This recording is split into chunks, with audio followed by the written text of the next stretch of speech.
I'm hoping that this video can add a bunch of value to all the young coaches out there really learning different coaching styles, different techniques. If you think about it, this is not a career in sales, okay? This is really a career in coaching.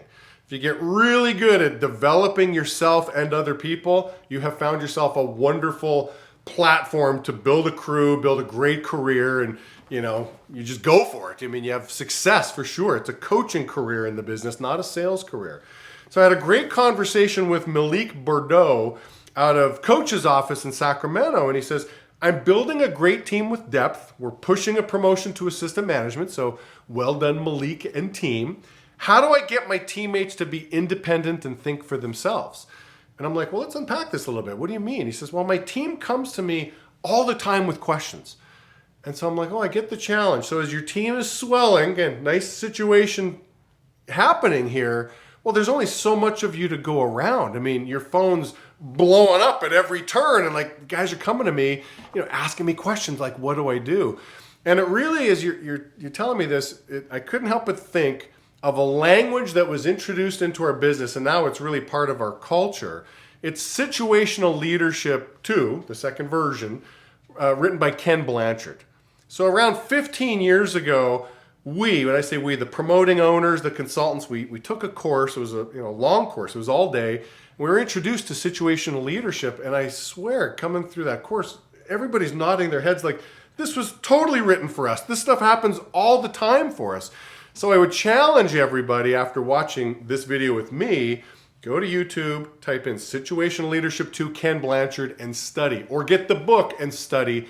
But if you really want to be an effective coach, okay, if that's your goal, you want to be just a terrific coach, learn this, learn the language that goes with it, learn the coaching styles that overlap the diagnosis, and I'm telling you, it should speed things up quite a bit, okay? When I think of how the language has been introduced to our business, I mean, D1, D2, D3, D4. The other day I'm at the Irvine Spectrum and I found a perfect parking spot and the pole just happened to say D2 and I refuse to park there. I can't park my car in D2. My car isn't lacking any motivation or commitment and it's not incompetent, so I can't park in D2. I have to find a different parking spot. So I found a less desirable spot, but at least it didn't say D2 on the pole, okay?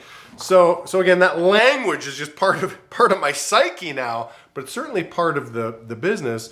And so when you dive into it, you'll see that there's 4 coaching styles that overlap with the diagnosis, right? D1, D2, D3, D4 is overlapped with S1. The D stands for diagnosis. The S stands for style, coaching style.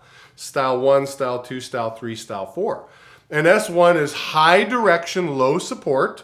Sounds kind of like what's going on with Malik. Style 2 is high direction, high support. That too could be what's going on with Malik. Style 3 is low direction, high support.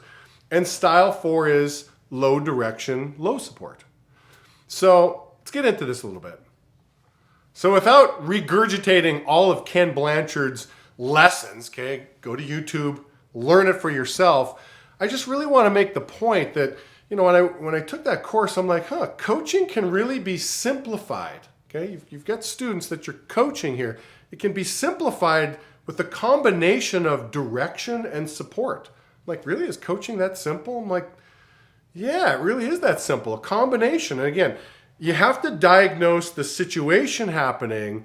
But I would say that in Malik's situation, again, the people are looking for direction. They're coming to you like they know that if I call Malik, he'll pick up the phone, he'll tell me what to do. But the problem is they keep coming to you all the time, right? Because, you offer that direction. So instead, maybe you increase the support, decrease the direction a little bit. This is what was happening with Gary Polson when he was coaching me. And sometimes it drove me a little bananas. I'd come to Gary with questions and situations. And he'd say, oh, gee, that's a really good question, Jamie. What do you think you should do? And I'm like, dude, if I knew what to do, I wouldn't be calling you. Just tell me what to do. It's interesting in that language, like, give me direction. I don't need the support. I need the direction. So maybe take a little page out of Gary's default coaching style, which was very S3-like, high support, low direction. So, hey, what do you think you should do?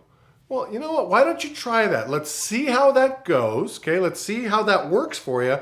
And then I'll follow up. I think people will be very motivated to know that their coach, Malik, He offers the support, he offers the follow-up. I'm allowed to make mistakes, I'm allowed to fail forward. And eventually I think what you're going to find with your people is they don't need to come to you all the time looking for direction, because really you're giving them support. And I'm not saying in every situation just give support and don't give direction, but especially as your people become seasoned, as they become D3 and D4 at tasks, well, this coaching style isn't direction to somebody who's extremely competent at what they're doing. It's really a combination of support at that stage. So really add some new layers to the coaching, but keep it simple, that it's really a combination of two levers, direction and support. And again, you got to keep moving these levers a little bit, but simplified coaching is really what it's all about with your people. And again, the more you learn this stuff, the bigger that crew is going to get. Eventually, you're going to be managing owners, not just sales reps, on your team. You're going to be leading a team of people that are running offices all around the country. But again, it's a combination of support and direction.